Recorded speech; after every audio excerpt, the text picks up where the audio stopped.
अस्सलाम वालेकुम नाज़रीन, आप देख रहे हैं टैक्स और आप। हम आज जो पाकिस्तान की माशी सूरत हाल देख रहे हैं वो दिन ब दिन अबतर होती जा रही है। महंगाई बढ़ती जा रही है, ना कोई इन्वेस्टमेंट आ रही है, अनसर्टेनिटी अपने पीक पे है। लोग ये गैर यकीनी की सूरत हाल में ना कारोबार कर रहे हैं, ना ज़रूरत जो ज़िंदगी के मामलात हैं वो चल रहे हैं। ऐसा क्यों हुआ ये कि पाकिस्तान को 70 साल पे एडहॉकिज़म पे चलाया गया। पाकिस्तान में इस बात को किसी ने रियलाइज़ ही नहीं किया कि ये मुल्क जो है अगर चलना है तो कैसे चलना है। लोगों ने जिनके जियो पॉलिटिकल इंटरेस्ट थे उन्होंने पाकिस्तान को लोन दिया, पाकिस्तान चलता रहा, हर आदमी अपना टाइम पास करता रहा, इकॉनमी को मैनेज किया गया, इकॉनमी को आगे बढ़ाया गया, लेकिन टैक्स निज़ाम को नहीं बेहतर किया गया। और ये ऐसी बात थी जिसको हर एक को पता था, उसके कुछ पॉलिटिकल रीजंस थे, उसकी कोई और वजह थी, लेकिन उसमें लोगों ने काम नहीं किया। हुकूमतें आती गईं और हुकूमतें जाती रहीं, लेकिन ये जो चीज़ है ये बेहतर नहीं हो सकी। आज मैं इस बात पे कोई मुझे आर नहीं है कि इस बात पे कहने में कि पाकिस्तान की टैक्स निज़ाम जो है बेहतर ना होने की पाकिस्तान की ये माशी बदहाली है। और ये माशी सूरत हाल जो इस वजह से है, गरीब आदमी जो है वो इतनी ज़्यादा तकलीफ़ में है कि आप उसका एहसास ही नहीं कर सकते। तो ये जो सूरत हाल है ये सिर्फ इस वजह से हुई है कि पाकिस्तान की जो टैक्स निज़ाम है उसको बेहतर नहीं किया गया, ना टैक्स सही तरह पर लिया गया, ना टैक्स सही तरह पर लागू किया गया, और आम आदमी जो है वो रियासत की तरफ देखता रहा, रियासत उसको जो है कुछ ना दे सकी। अब बात क्या होगी, पीछे जो हो गया वो हो गया, आगे क्या होना है। आगे अब अगर कोई भी हुकूमत है, जो हुकूमत आएगी, जो हुकूमत मौजूदा है, उनको ये देखना होगा कि टैक्स निज़ाम जो है जब तक सही नहीं होगा, जब तक मुल्क में पैसा नहीं आएगा, जब तक आप अपने रिसोर्स से पैसा नहीं जनरेट करेंगे, पाकिस्तान की माशी बदहाली को आप बेहतर नहीं कर सकेंगे। ये बदहाली इसी तरह रहेगी, महंगाई बढ़ती रहेगी, गरीब आदमी जो गुर्बत की लकीर से नीचे रहेगा, और इन्वेस्टमेंट भी और बिजनेसेस भी, उनके भी चैलेंजेस अपनी जगह मौजूद रहेंगे। तो अब देखना यह है कि जो हुकूमत भी आए वो किस तरह इसको एड्रेस कर सकती है। वो इसी तरह एड्रेस कर सकती है कि उनको इकॉनमी को, पाकिस्तान को डॉक्यूमेंट करना पड़ेगा, और एफबीआर को एक ऐसा इदारा बनाना पड़ेगा जो डॉक्यूमेंटेशन पे काम करे, जो काम करे नॉन फाइलर्स पे। जो इस वक्त सूरत हाल है वो एफबीआर की ये है कि जिसने सबक याद किया उसकी ही छुट्टी बंद होती है, जिसने रिटर्न फाइल किया उसको ही नोटिस आता है। और नोटिस ज़रा धीमे अंदाज में भी आ सकता है, लेकिन नोटिस इस तरह आता है कि जी आपकी डिडक्शन डिसअलाउ हो जाएगी, आपको इतनी आमदनी पर टैक्स लगाना लग जाएगा। तो ये जो सूरत हाल है इससे आम आदमी जो है उसको हैरेसमेंट फ़ील होती है। तो अगर एफबीआर चाहे और हुकूमत वक्त चाहे, क्योंकि पॉलिसी मेकर्स का सारा बिगाड़ है इस मुल्क में, जो पॉलिसी सही वज़ा नहीं करते, पॉलिसी पे सही तरह इम्प्लीमेंट नहीं करते, लेजिस्लेशन सही तरह होती नहीं है, किसी को पता नहीं है कि टैक्स की इंपॉर्टेंस क्या है, किसी को इस बात का अंदाज़ा नहीं है कि लेजिस्लेशन जो हो रही है, जो बजट में इनकम टैक्स कवानीन में और सेल टैक्स में जो तरमीम हो रही हैं उससे क्या इम्पेक्ट होंगे, आम आदमी को कितना बोझ पड़ेगा, टैक्स लगना चाहिए, टैक्स नहीं लगना चाहिए, टैक्स कितना लगना चाहिए। ये सब बातें अगर लेजिस्लेटर को पता हो तो वो सूरत तरह की नहीं हो जिस तरह की है। एफबीआर एक एग्जीक्यूटर है, एक रेगुलेटर है। पॉलिसी जिस तरह मेकर जो पॉलिसी वज़ा करेंगे, एफबीआर उसको एग्जीक्यूट करेगी। तो मेरे ख़्याल में अगर एफबीआर को सिर्फ इस बात पे रिस्ट्रिक्ट कर दिया जाए कि वो डॉक्यूमेंटेशन करें और दूसरे नॉन फाइलर्स पर काम करें, तो पाकिस्तान का टैक्स निज़ाम भी आगे बढ़ेगा, आम आदमी के लिए मसाइल भी कम हैं। भैया ब्रेक लेना है, ब्रेक से वापस आते हैं तो अपने मेहमानों से बात करते हैं। वापस आते हैं ब्रेक के बाद।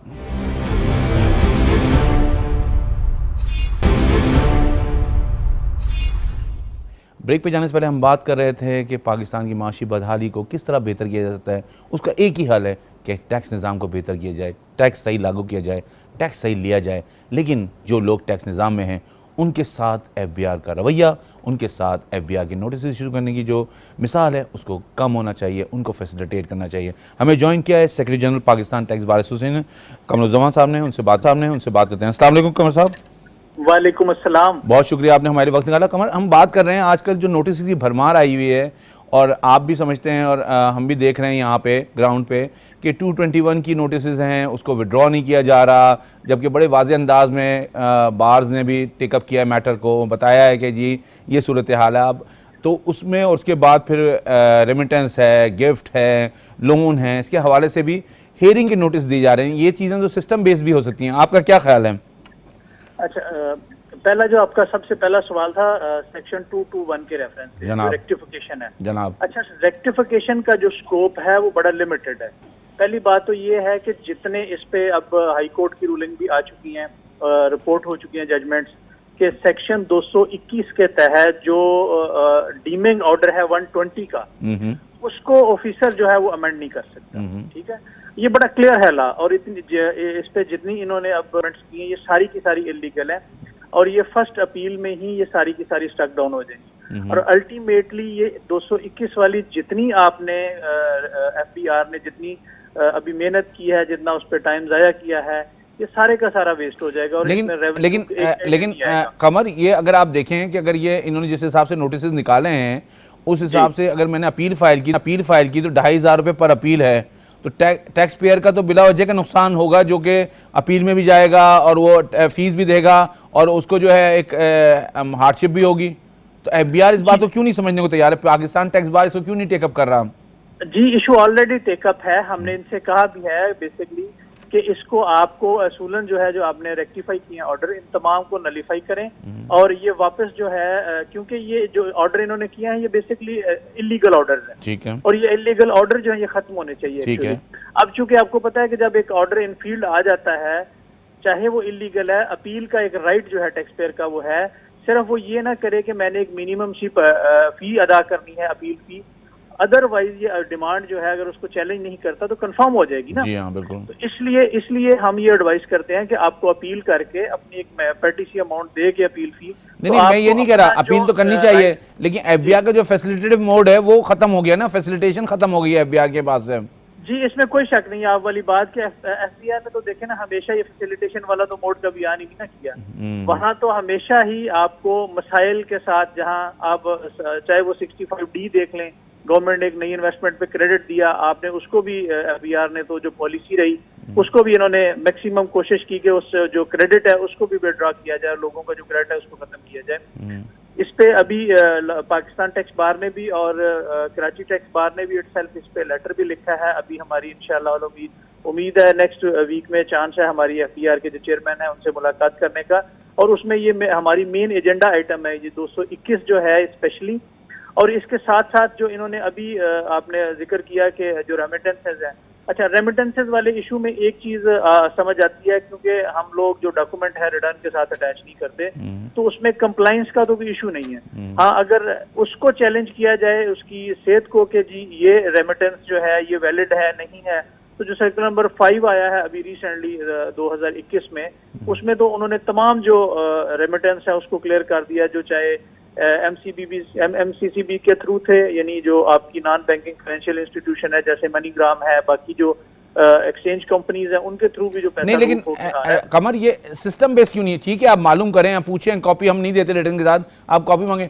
अब जो कंप्लायंस होती है उसका एक पूरा प्रोसेस होता है, आपको भी पता है कि वो सिस्टम पे भी आ सकता है, हम जवाब दे दें, क्लोज हो जाए इशू वहाँ पे। अच्छा, वैसे रूटीन में इधर जो जहाँ पे कंप्लायंस का लेवल है वहाँ पे ये सारे क्लोज हो रहे हैं। ठीक है। इशू पता एक जगह पे मेन इशू है जहाँ पे लोगों ने अपने एड्रेसेस अपडेट नहीं किए, मोबाइल नंबर अपडेट नहीं किए, ईमेल एड्रेसेस, वहाँ पे थोड़ा सा इशू है कि वहाँ पे एक्सपर्टीज असेसमेंट हो रही है। ठीक है। नॉन कंप्लायंस जहाँ पे है वहाँ पे, अदरवाइज इस वक्त सिस्टम पे क्लोज हो रही है आपके ख्याल में? हाँ, सिस्टम में क्लोज होगा, आप अटैचमेंट करके डॉक्यूमेंट्स दे रहे हैं वहाँ पे क्लोज हो। अच्छा, ये मुझे बताएं, जहाँ पे कंप्लायंस नहीं हो रही वहाँ पे असेसमेंट। ठीक है, ये मुझे बताएं, हम 221 की बात कर रहे थे, तो ये जब CPR का जब से आ गया है सिस्टम, तो ये तो इसमें वेरिफिकेशन की जरूरत तो होनी नहीं चाहिए, सिस्टम ऑटोमेटिक वेरीफाई करे इसको, ऐसा क्यों नहीं होता? अच्छा, अभी बेसिकली लेटेस्ट एक जजमेंट आई है अपना ट्रिब्यूनल ने, जो मुल्तान बेंच है अपीलेट ट्रिब्यूनल रेवेन्यू का, उसमें उन्होंने एक जजमेंट दिया। उन्होंने तो ये भी कहा है कि 120 के स्कोप में जो आपका रिफंड डिटरमिन हो गया, आप उसको इस तरह से किसी तरह भी खत्म नहीं कर सकते 221 के ग्रैब में जाके। सही है, वो एक डिटरमिन रिफंड है, अदरवाइज आपको अगर उसके रिफंड को खत्म करना है तो वो आप उस पर एक स्पीकिंग ऑर्डर पास करें। पहले तो वो 120 की जो असेसमेंट हुई है उसको छेड़ें, इस साल को तो आप छेड़ ही नहीं सकते जिसमें उसने एडजस्टमेंट की है। ठीक है। असल में ये तमाम जो चीजें हैं इलीगल हैं। इस पे पाकिस्तान टैक्स बार ने ऑलरेडी भी लिखा है और हम इस पे अब जो मेन एजेंडा है हमारा मीटिंग का वो भी ये चीजें हैं कि आपने नोटिस की भरमार कर दी, लोगों को आपने एक दफा पैनिक कर दिया। जो सारी सिचुएशन है, अदरवाइज आपकी जो हमारे इकोनॉमिकल कंडीशन है और जो पॉलिटिकल इंस्टेबिलिटी है उसकी वजह से ऑलरेडी बड़ा पैनिक है। और ये जो नोटिस हैं बिला वजह के जो नहीं होने चाहिए, जो हम समझते हैं कि सेटल्ड चीजें हैं, एक दफा ये इशू सेटल्ड हो चुके हैं, उस सेटल्ड इशू के ऊपर दोबारा नोटिस इशू नहीं होना चाहिए। हमारा जो मौकफ है इस पे पाकिस्तान टैक्स बार का स्पेशली यही मौकफ है। ठीक है। अच्छा, आप जो है जो FBI का IRS का सॉफ्टवेयर है उससे आप मुतमईन हैं जो रिफंड एडजस्टमेंट्स नहीं हो रही हैं? वो ये तो सारा ऑटो बेस होना चाहिए ना, सारी चीज़ें जिस तरह बैकअप में सिस्टम आ गया है, तो ये अभी तक FBI वहाँ पहुँचा नहीं है, या वो डिलेज कर रहे हैं, या उनके पास इसको करने की सलाहियत नहीं है? दोनों चीजें हैं, सलाहियत भी नहीं है और डिले भी कर रहे हैं। बेसिकली देखें ना, 2021 जो साल है टैक्स ईयर, उसमें तो ऑटो रिफंड इन्होंने देना है, टैक्स पेयर के अकाउंट में देना है। हाँ। उसमें तो उसको रिफंड एप्लीकेशन देने की जरूरत भी नहीं है जी। तो कहाँ इन्होंने किया है? वही ये बेसिकली ये नीयत का फतूर भी है कि टैक्स पेयर को कहीं पैसा वापस ना चला जाए, और हमने टैक्स पेयर की जेब से मैक्सिमम निकालना है। ये पॉलिसी हमेशा से FBR की रही है। लेकिन मेरा ख्याल है ये 221 उसी कॉन्टेक्स्ट में दिए गए हैं ताकि उन चीजों को नलीफाई किया जाए। जी, नलीफाई किया जाए, बिल्कुल एग्जैक्टली, आप सही समझे हैं। क्योंकि बहुत सारे जो पीछे साल हैं वो टाइम बार्ड हो रहे थे, जिनकी लोगों ने असेसमेंट की एडजस्टमेंट ली हुई है। ठीक है ना। अब वो टाइम बार्ड वाले इशू को छेड़ना चाहते हैं उस पे कि जी ये इसमें एक नई बात हो कि उसको वेरीफाई करने के लिए हम दोबारा डॉक्यूमेंट्स मांगे, जो कि टोटली इलीगल है। अगर आपने उसको कंप्लाइंस करना है, अगर आपने उसको वेरीफाई करना था उस रिफंड को, आपने उसको चेक करना है, तो आपके पास पिछले 6 साल का एक अरसा था। अब आप कहें कि 2015 को उठा के हम वेरीफाई आज की डेट में करें, तो ये तो वैसे ही इलीगल है। सही है। उसके लिए तो अब रिकॉर्ड रखना जो है वो भी मैंडेटरी नहीं है उस शख्स के लिए 2015 का। अब आके उन रिफंड्स को जो बैकडेटेड थे, पिछले सालों के थे, उनकी एडजस्टमेंट को खत्म करना ये टोटली इलीगल है। अच्छा कमर, आप क्योंकि सेक्रेटरी हैं पाकिस्तान टैक्स बार के, तो आप क्या FBI रिसेप्टिव है, बात सुन रहा है, बात समझ रहा है, कोई जेन्युइन चीजें होती हैं उनको एड्रेस करने के लिए तैयार है? अच्छा, थोड़ा सा जो पीछे एक अरसा गया उसमें बोर्ड में कुछ चीजें जो हैं हमारे लिए बड़ी अनफॉर्चुनेट थी कि कुछ इश्यूज पे हम इनके साथ मीटिंग करते रहे और हमें ये अंदाजा हुआ कि जो बोर्ड के मेन आपके वहाँ पे पॉलिसी विंग है, जैसे आपका ऑपरेशन विंग है, जैसे एक एग्जांपल मैंने दी है, जो डिफरेंट विंग्स हैं आपस में, लीगल विंग्स है, IT विंग है, इसकी आपस में रिलेशनशिप जो है वो उस लेवल की नहीं है। गैप है उनके दरमियान, गैप है उसका इतना बड़ा गैप है कि उसकी वजह से ये सारे प्रॉब्लम्स हैं। अच्छा। अब एक जो आपका विंग है वो कुछ कहता है, उसकी इंटरप्रिटेशन कुछ करता है, दूसरा विंग कुछ करता है। ये रिसेंटली भी हमने मिनिमम टैक्स के जो केसेस थे लाहौर हाई कोर्ट में चल रहे थे, उसमें भी डिफरेंट टाइप की इनकी इंटरप्रिटेशन आती रही। एक विंग कुछ कहता रहा, दूसरा कुछ कहता रहा। बेसिकली जो लैक ऑफ कोऑर्डिनेशन है हमारी नहीं तो ये अंदर कमर, ये स्ट्रेटेजी भी हो सकती है ना आपसे डील करने के लिए? नहीं, मेरा नहीं ख्याल सर ये स्ट्रेटेजी है। अच्छा। उसकी रीजन आप सुन लें, अगर ये स्ट्रेटेजी हो तो इतने ये सारे लोग इतने शार्प होते तो मेरा ख्याल है ये जो मसाइल हैं बिला वजह के ये होते ही ना। ठीक है, ठीक है। ये कुछ चीजें इंटेंशनली हैं। आपके ख्याल में वो आपस में सिनर्जी नहीं है आपस में, और एक बात एक से करो तो दूसरी बात दूसरे से डिफरेंट एंगल से होती है? जी, इसी तरह एग्जैक्टली। ठीक है, बहुत शुक्रिया।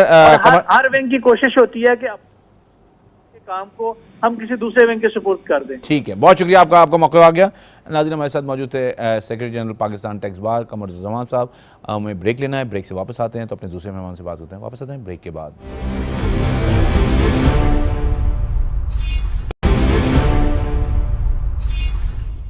ब्रेक पे जाने से पहले हम बात कर रहे थे अपने मेहमान से, हमारे साथ मौजूद हैं senior vice president federation of Pakistan chamber of commerce Suleman Chawla साहब। उनसे बात करते हैं। अस्सलाम वालेकुम सुलेमान साहब। वालेकुम अस्सलाम। सुलेमान साहब, आज हम बात कर रहे हैं, जो आपके पास भी फीडबैक होगा, आप सीनियर वाइस प्रेसिडेंट हैं FECCI के, कि नोटिस का इजरा बहुत ज़्यादा बढ़ गया है FBR में। आप कैसे देखते हैं और आपके पास क्या ग्राउंड के इंफॉर्मेशन है इस बारे में? जी बिल्कुल, हम तो जहाँ पे भी हम बात करते हैं, और अब लास्ट वीक हमारी मीटिंग हुई थी मिफ्ता इस्माइल साहब से भी, तो वहाँ पे भी हमने कहा था कि अब एफबीआर जो है वो नोटिस की फैक्ट्री हो गई है जी। हाँ, और लास्ट 1 महीने के अंदर भी तकरीबन 2 लाख नोटिस इशू हुए हैं, और हमने भी हर फोरम पे इसको उठाया कि भाई ये नोटिस आप और बंद करें। और उन्होंने एफबीआर के चेयरमैन भी मौजूद थे उस मीटिंग में, जिसमें उन्होंने कहा कि हम इसका कोई लाएमल बनाएंगे और आइंदा से ये नहीं होगा। तो आप ये समझते हैं कि कोई लाएमल बनेगा इस पे? जी, अभी लास्ट जो बात हुई उस पर 3-4 दिन पहले उन्होंने एक मीटिंग करी थी जिसपे वो बना रहे हैं, मगर उम्मीद नहीं है कि कोई हो पाएगा फिलहाल। ठीक है। तो आप इस सूरत हाल में जो पॉलिटिकल अनस्टेबिलिटी है उसमें आप बजट में क्या गवर्नमेंट को सजेस्ट कर रहे हैं? किस तरह का बजट आ रहा है? आप क्या देख रहे हैं, क्या सूरत हाल है यहाँ पे? जो बजट के हवाले से हमने उनको पहले ये अपने प्रपोजल भी दिए हैं फेडरेशन ने, और उसमें हमने कहा है कि भाई आप कोई एक लॉन्ग टर्म लायबल बनाएं कि जिसमें ये ना हो कि हर साल आप इसमें ड्यूटी चेंज कर दें और आगे और जो बिजनेसमैन है उसको पता ही ना हो कि इसको कैसे चलाना है। नहीं, फिक्स टैक्स की रिजीम दोबारा सुनने में आ रहा है कि आ रही है, तो क्या हुकूमत ने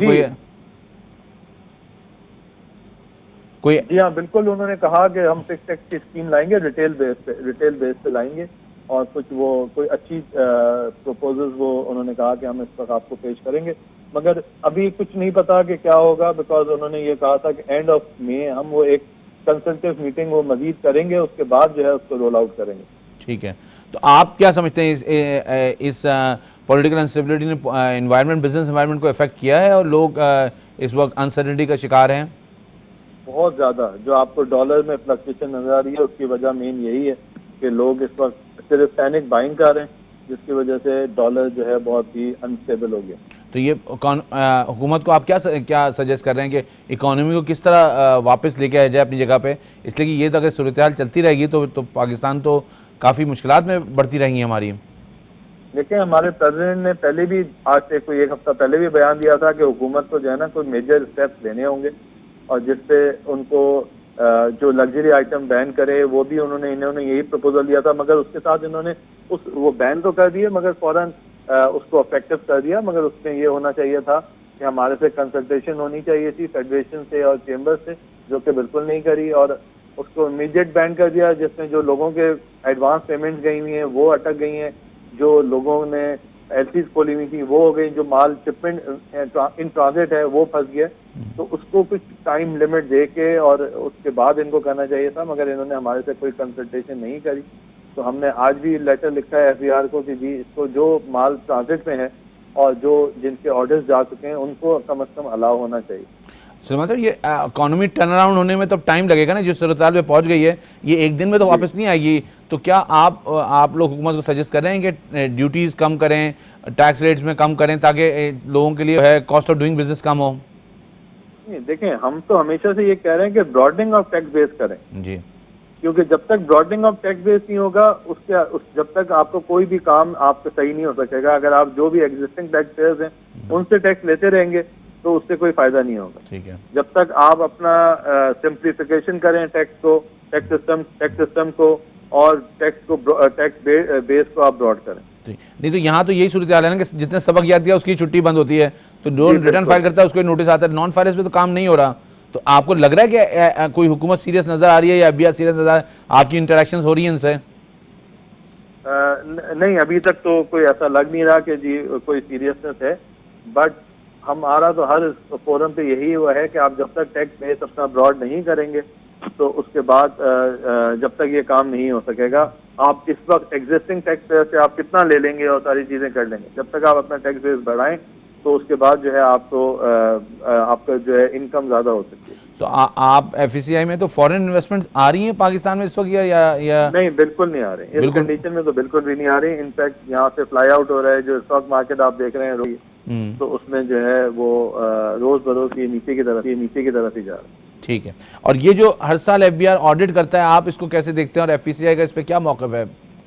ऑडिट के हवाले से इन्होंने फिर हमारी जो लास्ट मीटिंग हुई उन्होंने कहा इस बजट में हम बहुत अच्छा क्राइटेरिया कोई देंगे, और एक दफा जिसका ऑडिट हो जाएगा और वो उसको दोबारा अगर कोई कॉन्क्रीट चीज नहीं होगी तो नहीं करेंगे। और एक बात जो उन्होंने एग्री करी कि ऑडिट का जो 5 साल का जो टाइम लिमिट है उसको वो रिड्यूस करके 3 साल पे लाएंगे। ठीक है, तो मतलब वो ये एक दफ़ा हो जाएगा तो फिर उसके बाद कोई डेफिनेट इन्फॉर्मेशन होगी तो ऑडिट करेंगे। जी, डेफिनेट इन्फॉर्मेशन होगी तो ऑडिट करेंगे, वरना फिर नहीं करेंगे कुछ टाइम लिमिट पर। ठीक है, तो आपके ख्याल में ये हुकूमत जो है, ये बजट जो, अगर पता नहीं अब ये सूरत हाल क्या होती है, बजट जो ला रहे हैं तो उसमें कुछ रिलीफ बिजनेस कम्युनिटी के लिए आएगा? जी बिल्कुल आना चाहिए, वरना जो इस वक्त हालात हैं वो तो और ख़राब हो जाएंगे। खराब? अच्छा, खराब हो जाएंगे, मतलब नहीं लग कोई सीरियसनेस? अगर ये फिक्स टैक्स ले आते हैं हाँ, तो उसमें काफी अच्छा हो जाएगा। रिटेल में अगर इनको कोई रिटेल वालों की जो देरीना ख्वाहिश है वो अगर पूरी हो जाती है और रिटेलर्स देना शुरू हो जाते हैं तो वो भी बहुत अच्छा रहेगा कि उसमें इकोनॉमी में काफी जो कम से कम चेन पूरी हो जाएगी कि इस तरह तो जो जिन लोगों पे बर्डन आता है टैक्स का वो खत्म हो जाए, वो ना आए और सिस्टम चले। इसकी वजह से पॉइंट ऑफ सेल को तो नहीं डन अवे कर देंगे वो? नहीं, पॉइंट ऑफ सेल को डन अवे नहीं करेंगे, वो दोनों ऑप्शन रखेंगे। और जो छोटे मतलब इनकम पे फिक्स टैक्स आएंगे? नहीं, रिटेल स्टेज पे फिक्स टैक्स आएगा। तो मतलब सेल टैक्स जो अब जैसे point of sale 1000 square feet वाली दुकानों पे उन्होंने वो लगाया हुआ है पॉइंट ऑफ सेल, तो उसको कैसे उसको कंटिन्यू करेंगे? जी हाँ, उसको कंटिन्यू करेंगे, दोनों ऑप्शन देंगे, जो जिस ऑप्शन में चला जाए उसको वो देंगे जो उन्होंने हमें बताया। अच्छा, नहीं लेकिन फिक्स टैक्स तो इनकम टैक्स के लिए लाएंगे और सेल टैक्स में पॉइंट ऑफ सेल में आखिर में कंटिन्यू करेंगे? शायद मेरे में इतना डेफिनेट चीजें नहीं। ठीक है, ठीक है, बहुत शुक्रिया आपका। हमारे साथ मौजूद है senior vice president Suleman Chawla साहब। नाज़रीन, बात यह है कि हुकूमत की जो अनसर्टेनिटी है वो तो सबके सामने वाज़ेह है, लेकिन एक बात अटल हकीकत है, वो ये है कि जो टैक्स फाइलर्स हैं उनको फैसिलिटेट करने में हमेशा हम बात करें, पिछले कई सालों से हम ये बात कर रहे हैं कि उनको फैसिलिटेट करने की जो बातें होती हैं वो बातें ही होती हैं, वो मीटिंग्स में बातें होती हैं, उस पर एग्जीक्यूशन नज़र नहीं आता। पहले भी फाइनेंस मिनिस्टर ने कहा कोई नोटिस इशू नहीं किए गए, उसके बाद से नोटिस की भरमार हो गई और उसके बाद हर चीज़ पे नोटिस गए। अगर FBI से बात करो तो वो नाराज़ होते हैं कि क्या हम नोटिस इशू नहीं करें। बात ये नहीं है, बात ये है कि आप नोटिस इशू करें, जहाँ डेफिनेट इन्फॉर्मेशन है वहाँ नोटिस करें। आप मॉनिटरिंग भी करते हैं एक टैक्स पेयर का, आप ऑडिट भी करते हैं, आप सेल टैक्स ऑडिट भी करते हैं, उसके बाद आप फर्दर नोटिस भी देते हैं। तो ये जो सूरत हाल होती है कि उसकी कंप्लाइंस कॉस्ट बहुत बढ़ जाती है और ये दुनिया में कहीं नहीं होता। अगर आपको अपने टैक्स निज़ाम को बेहतर करना है, चाहे आपको अच्छा लगे चाहे आपको बुरा लगे, अगर आपको अपने टैक्स निज़ाम को बेहतर करना है तो जो लोग आपके पास हैं उनको आपने सिर्फ डेफिनेट बेसिस इन्फॉर्मेशन के बेसिस पे उनके ख़िलाफ़ नोटिस इशू की जाए, उनके अगेंस्ट नोटिस इशू करें। अदरवाइज़ उनको एक पीसफुल स्मूथ सेलिंग दी जाए ताकि वो आने की उस FBI के निज़ाम में, टैक्स के निज़ाम में आने में वो कोई हिचकिचाहट ना हो, उनको ये ना लगे कि हम आके हमने गलती कर दी है। तो ये जो FBI को समझना पड़ेगा, इसमें नहीं ना इनके लिए कोई ऐसी बात है, कोई एम्बैरेसमेंट सिचुएशन है, उनको ये सोचना पड़ेगा कि नोटिस इशू करके वो कुछ नहीं अचीव कर रहे। इसमें उनको जो है फर्टाइल एक्सरसाइज में ना टैक्स रेवेन्यू आता है ना टैक्स पेयर बढ़ता है। पाकिस्तान के टैक्स निज़ाम में अगर हम देखें तो इस वक्त पिछले कई सालों से 3 मिलियन पे ही हम स्ट्रगल कर रहे हैं। इतनी बातें हो रही हैं, इतनी एक्सरसाइजेज हो रही हैं, इतने लोगों को नोटिस इशू किया जा रहा है, फिर भी टैक्स फाइलर नहीं बढ़ रहे। ये कैसे हो सकता है? तो इसलिए FBI को अपनी कैपेसिटी बिल्डिंग करनी पड़ेगी, FBI को लोगों को नोटिस इशू करना पड़ेगा, लेकिन उन लोगों को करना पड़ेगा जो कि नॉन फाइलर्स हैं। और फाइलर्स को हाँ डेफिनेटली उनके अगर मैचिंग होती है, डेस्ट ऑर्डर होता है, उनका चीज़ें नहीं मिसमैच कर रही होती हैं, उनको नोटिस इशू करें, किसी को भी दें। स्कॉट फ्री जाने की इजाज़त नहीं है, कोई भी एक्सचेकर का पैसा लेके नहीं आ सकता, सबको टैक्स देना है। लेकिन हुकूमत को ये सोचना पड़ेगा जो सूरत हाल हो गई इकॉनमी की, उसमें टैक्स रेट में भी कमी लानी पड़ेगी, फैसिलिटेशन भी करनी पड़ेगी और इसके बाद उनको जो है नॉन फाइलर के ख़िलाफ़ जो है एक उनको कार्रवाई भी करनी पड़ेगी, चाहे वो किसी के वोटर्स हों चाहे वो किसी के सपोर्टर्स हों। लेकिन टैक्स निज़ाम में आना जो है लोगों के लिए ज़रूरी होगा, इसके बगैर कोई और चॉइस नहीं है। पाकिस्तान की सस्टेनेबिलिटी के लिए, पाकिस्तान को मुस्तहकम होने के। हमें यहाँ अपने प्रोग्राम को क्लोज करना है इस बात के साथ। अल्लाह ने के बाद।